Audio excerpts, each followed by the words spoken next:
Hey, what's up, everyone? So, first of all, I want to welcome you to, we're getting to the last chapters in the book.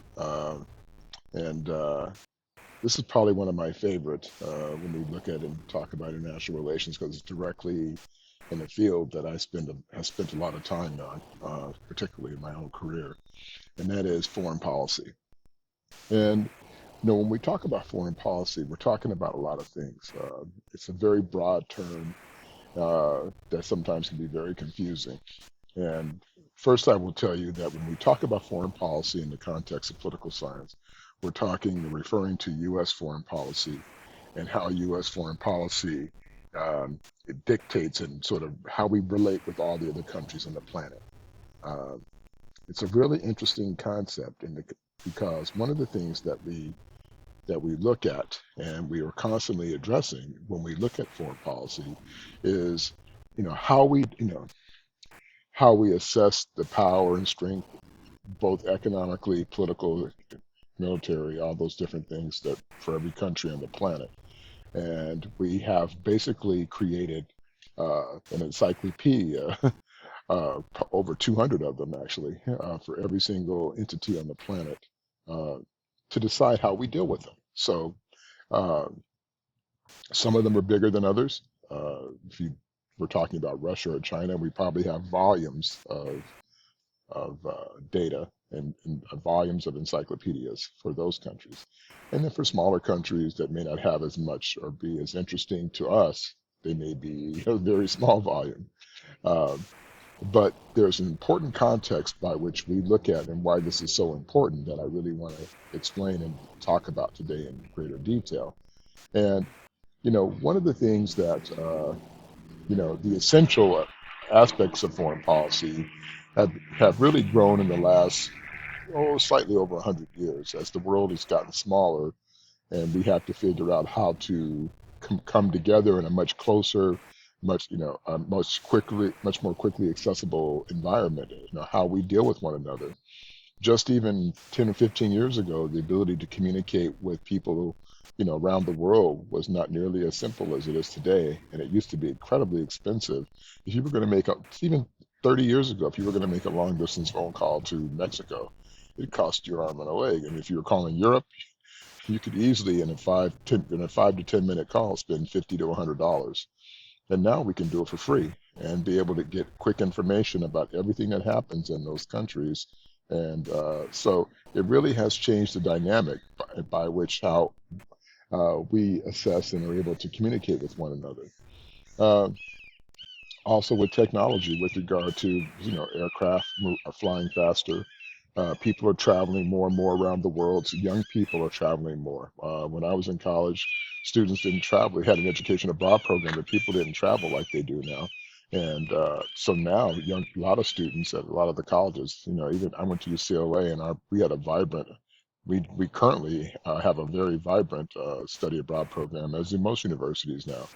And so a lot of students, probably more than half, have been exposed to international systems in ways that their predecessors had never been exposed to.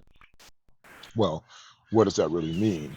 Well, it means quite a bit because, once you have exposure or experience with other groups of people, um, and you develop a sensitivity to those people, you realize the world is much smaller than you might have thought it was. But it also puts pressure on our political folks, our politicians in Congress, the president even, when the president wants to commit acts against a country that, say, you may have visited, but that you really care about, that maybe U.S. has other vested interests or wants to make some difficult decisions about. It's a lot tougher when you humanize people in other countries.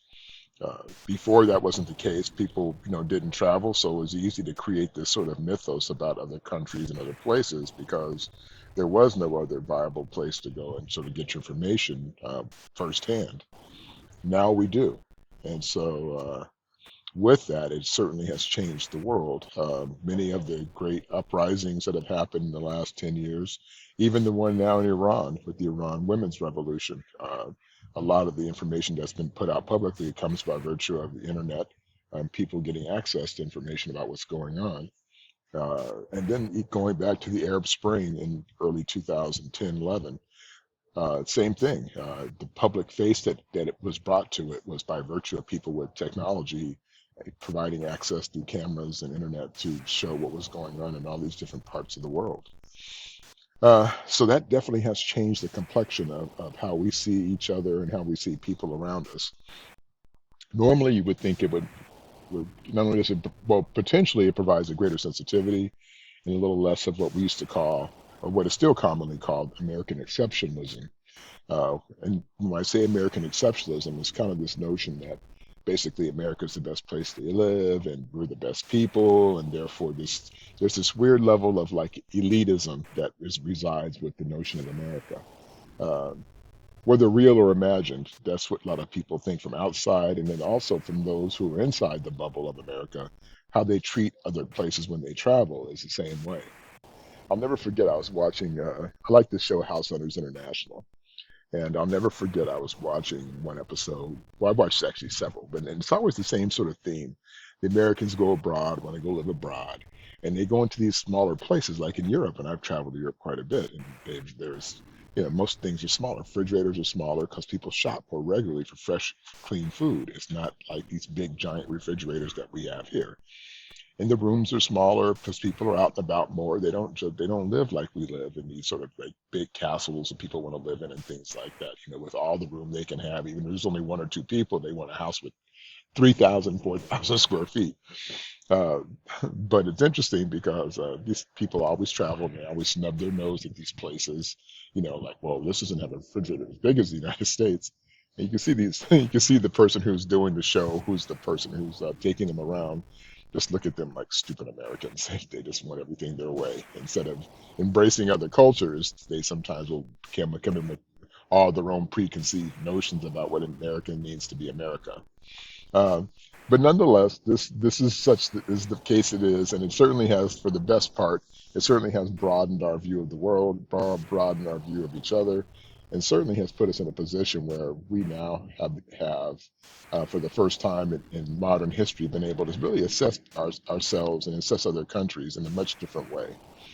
Um, so when we talk about, again, foreign policy, this is broken into two. This last part of the book is I do it in two different lectures, so you'll be getting a couple different area views of the picture. Today is more of a general view, and then I'll get into more nuanced view, looking at the Cold War and some other things in our next chapter in the next weeks.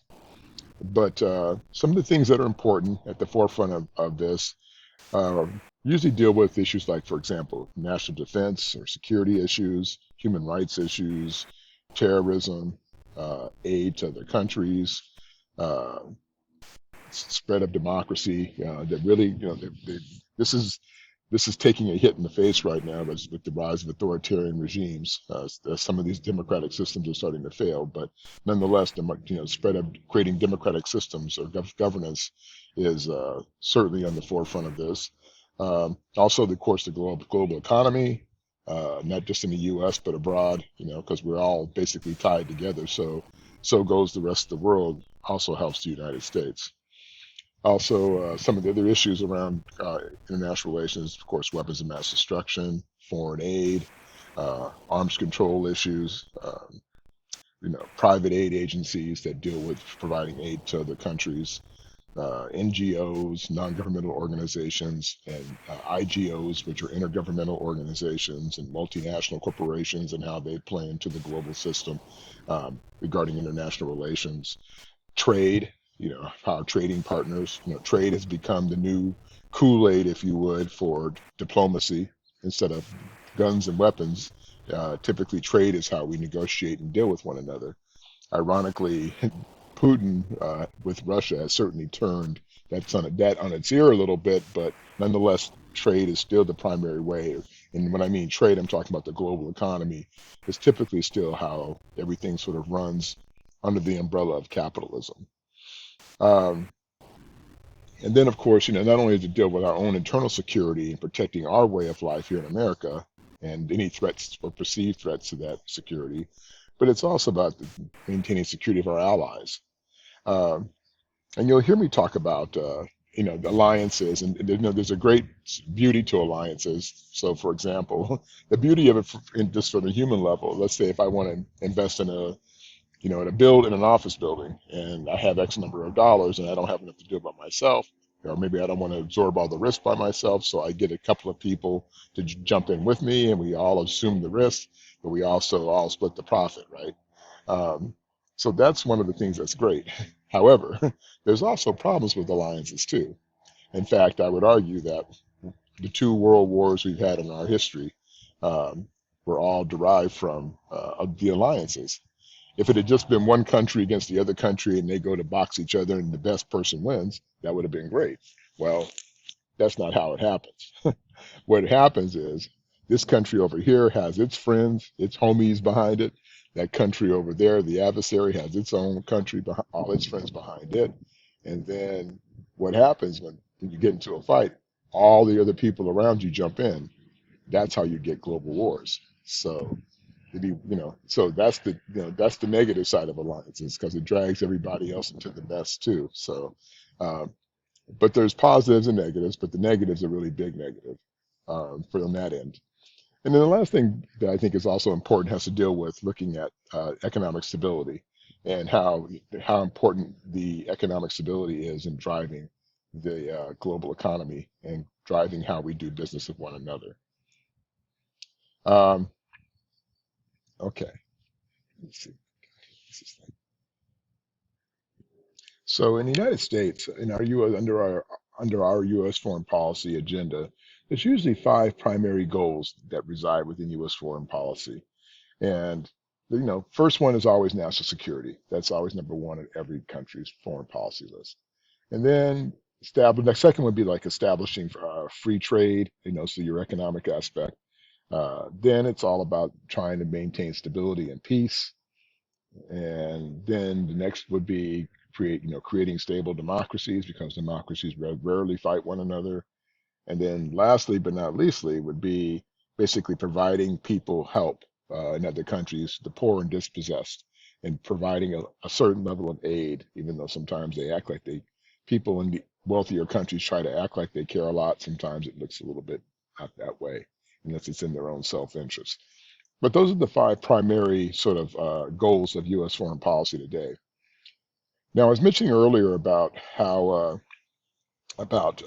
we look at other countries, and there's over 200 of them, various ways, shapes, and forms around the world. Um, and I want you to think for a moment about what aspects of other countries would be important to know. And I'll pretend like I'm a student in the class for a moment, and so I'll answer the question for you and give you some sort of idea of what to look for. And first and foremost would be the question of, okay, what's their economic base? What do they have? What do they have that I might need?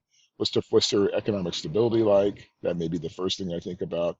I might think about what kind of government structure they have. Is it a democracy, a non-democracy, a dictatorship? What kind of political structure do they have? Who makes the decisions in the system? How much impact do the multinationals or wealthy folks have in the country in the decision making process? What's their military situation like? So what kind do they are they a threat to me? Are they, what do they have that we might need, or is this a potential ally that we could work with? What's the situation like on that part?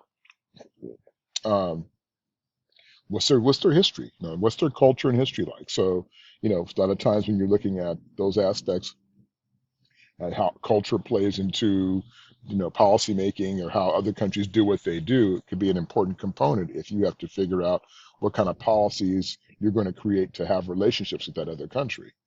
uh, Also religion, there being like if you're in the Middle East, the impact of Islam, or if you're dealing with Israel, the impact of Judaism, or if you're dealing with like in Mex and other places, the impact of the Catholic Church or other churches that are part of their religious makeup. Some of those things really matter a lot. In some countries, it doesn't matter at all or very little. In other countries, it matters significantly.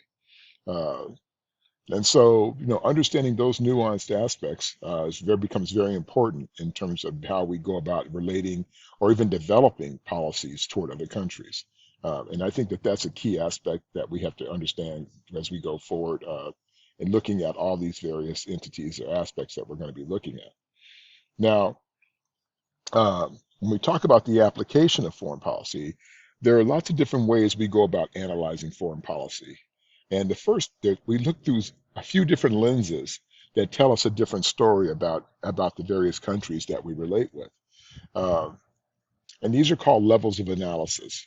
And basically, it starts off with what we call like a global level of analysis. So you're looking at the global impacts on the political systems of the countries that you're dealing with, right? So what are the international implications or the systemic implications that impact that country or that region of the world? And that will tell you one story. And then we would have the next level is what we call the domestic or state level of analysis. And this basically looks at the nation itself, like the United States, for example, understanding that we have an infrastructure that has checks and balances. So the leader cannot, on their own, which we'll use the word unilaterally, which means the person makes singular decision, cannot act on his own. He has to go through a Congress. And so Congress, since the president has to work with Congress, any type of deals he wants to do with another country have to be dealt with through a bureaucracy.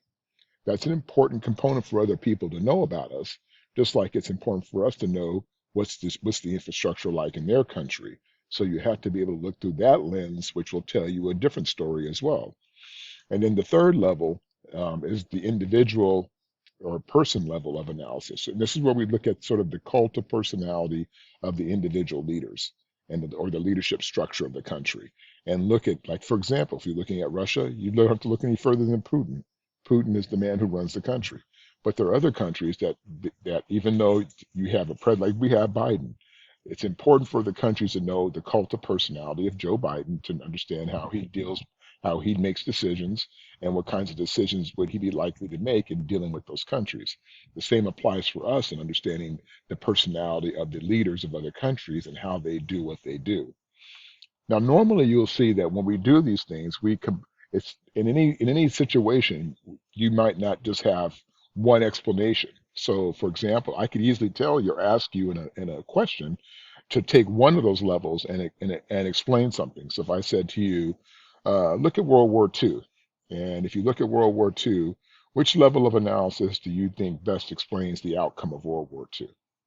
And then I said, okay, one of you take the state level, one of you take the global level or system level, one take the individual level.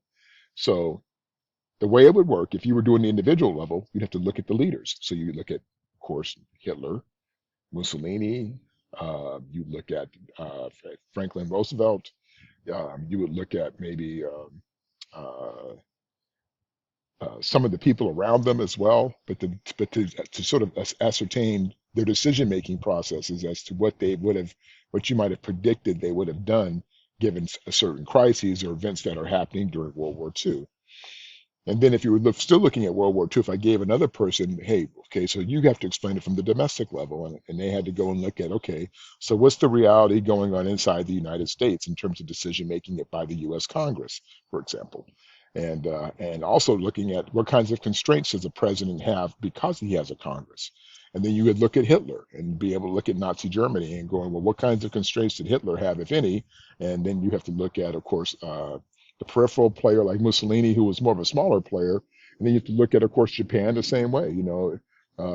So you have to be able to look at who's in charge and what kinds of political pressure is applied by their legislative bodies, you know. So that would be an important component to know, or if there's pressure brought on by the people within those countries that can bring pressure to bear on the actions that derive from those countries.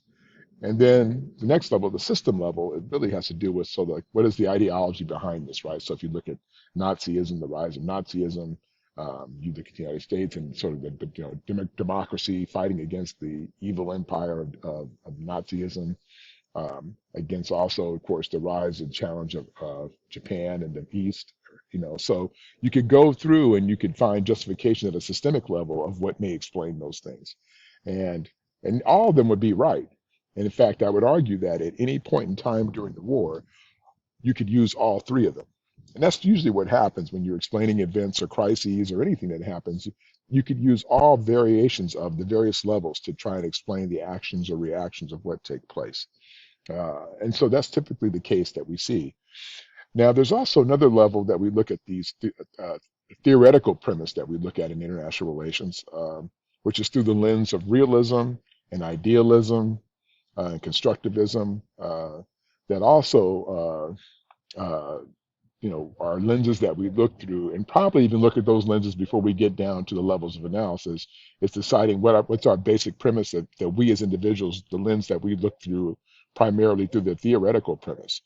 So, for example, if you're looking at realism, it basically has a premise that perceived threats to the United States security and interest, wherever they are, basically our first mission is to take care and protect the United States no matter what, and that basically the strong survive and the weak suffer, and that's just how it goes. But they take a very realist, hard view of the world.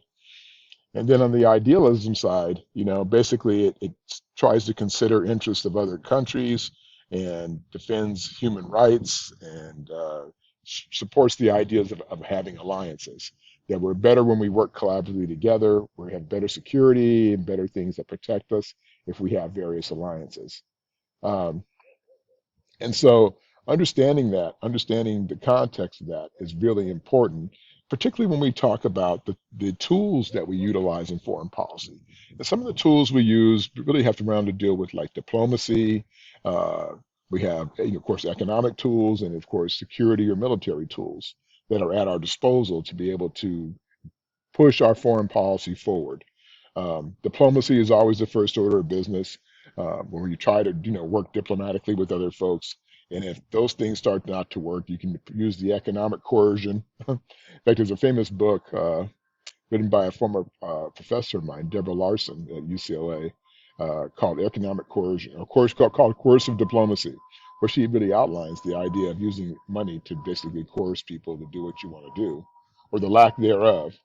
And the way that she explains it, so for example, if we want the leadership in Guatemala to sell us bananas at $1 a pound, and they tell us they want to charge $2 a pound, and we don't like that idea, and they say, well, the heck with you, we're going to go to another country over here, and they'll buy them at $2 a pound. Chances are, if I'm the United States, I got a relationship with that other country anyway, and I tell them, you better not buy those bananas at $2 a pound, or I'll cut you off too. So then I come back. The Guatemala's got bananas sitting on the dock, and they can't sell them. And then they say, "Fine, okay, we'll give them to you at $1 a pound." You know what I tell them? If I'm the United States, no, I'll pay 50 cents a pound for them. That's how it works. That's economic coercion. You don't come to a fight, not physically, but you just squeeze them economically. And then, of course, there's military tools where the last resort, normally, except for under the case of Putin in Ukraine, is the military option. Wars cost money and usually have a tremendous blow to the global economy. So they're not nearly as popular as they once were back in the day. As far as who are the primary players in U.S. foreign policy, well, there are several of them actually, and it starts with the president. The president's like the commander in chief. He's our chief diplomat, almost our ambassador, if you would, to the world. So who he is and he so far, but hopefully a female one day. But until that time, it's him, and he at this point is the person who reflects who the U.S. is and what we represent to the rest of the world. The president has a National Security Council who he works with that basically looks out and is led by the National Security Advisor and a collection of national security experts who look at the global system and look and analyze perceived threats. And that infrastructure of that system is vast. There are hundreds of agencies that deal with national security issues. Of course, the CIA and the Defense Intelligence Agency, DIA, and Homeland Security, but the apparatus is vast underneath that as well. It's huge. Uh, and then, of course, we have the Department of State, and they're the ones who do all the diplomatic aspects dealing with other countries.